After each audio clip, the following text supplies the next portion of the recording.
Christophe Nardini, Christophe Hilary. 3 policiers de la brigade des stupéfiants en planquent dans un appartement réquisitionné en banlieue parisienne. Dans leur objectif, l'entrée de l'immeuble d'en face. Une dizaine de jeunes du quartier ont investi ce hall, devenu lieu de vente pour leur trafic de drogue. Ce hall, ils l'ont abîmé, ils ont brisé les vitres, ce qui permet de laisser un passage par les vitres qui sont brisées. Et puis pour empêcher justement la progression rapide de fonctionnaires de police qui voudraient intervenir, ils mettent une barre en travers de cette entrée. Première difficulté pour les policiers, identifier les suspects qui souvent dissimulent leur visage. C'est qui d'après toi? Avec le bombers ouais, je sais, et puis avec noir. Le bonnet noir. Ouais. Je sais pas. Tu sais pas? Non. À l'extérieur se tiennent les rabatteurs et les guetteurs. Mais c'est à l'intérieur, à l'abri des regards, que les trafiquants fournissent les toxicomanes, comme cette jeune femme qui vient chercher sa dose. Ils s'écartent, ils vont la laisser passer. Ils ouvrent pas la porte, non, elle passe en dessous, donc c'est bon. Voilà. Voilà, c'est bon.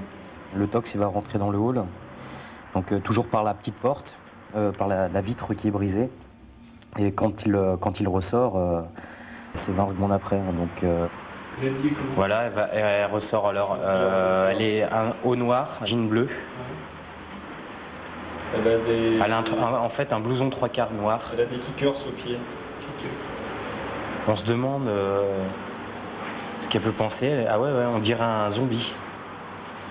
Après chaque surveillance, vidéo et prise de notes sont minutieusement retranscrites. Au commissariat, un fastidieux travail de procédure commence pour permettre au juge de prendre la mesure du trafic. Il faut que ça soit acté en procédure. Il faut que le magistrat, il est devant lui, le magistrat il ne va pas connaître forcément la situation, et avec tous les procès-verbaux de surveillance, il va voir que oui, quand on a commencé, c'est-à-dire il y a 1 mois et demi, depuis déjà 1 mois et demi, on est sûr qu'il y a ce deal. Donc évidemment, la conviction du magistrat, elle va être différente que si on lui présente simplement un bonhomme qui a vendu un jour une dose et qui va en avoir 3 sur lui. Une accumulation de faits pour établir l'importance du trafic dans ce hall d'immeuble. Mais les policiers ne savent toujours pas comment se passe la transaction à l'intérieur. Pour le savoir, ils vont interpeller cet acheteur venu se fournir. C'est quoi ton voiture? Golf 78. 78. Il a acheté du shit. Il a un chien. Il a du shit, c'est du shit. Et il a acheté du shit. On va les choper là.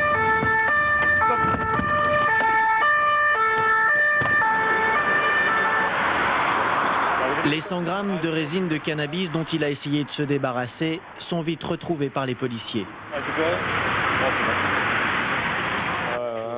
clair. Ultime interrogatoire. Je crois que vous allez rester ici 24 heures. Les policiers connaissent maintenant les détails sur la façon dont s'est passée la transaction. L'enquête est bouclée. Sur un trafic de stupéfiants. Pour l'ensemble du dispositif, préparez-vous. Top interpellation dans 2 minutes. Reçu? Les enquêteurs en savent suffisamment. Après 1 mois et demi de surveillance, c'est l'arrestation. Dans la nuit, ces policiers se sont cachés dans l'immeuble. D'autres arrivent discrètement dans cette camionnette banalisée. L'effet de surprise est total.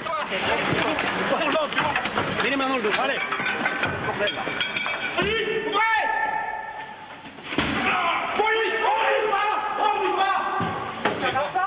Le dealer est arrêté dans l'appartement d'une voisine, une complice. C'est bon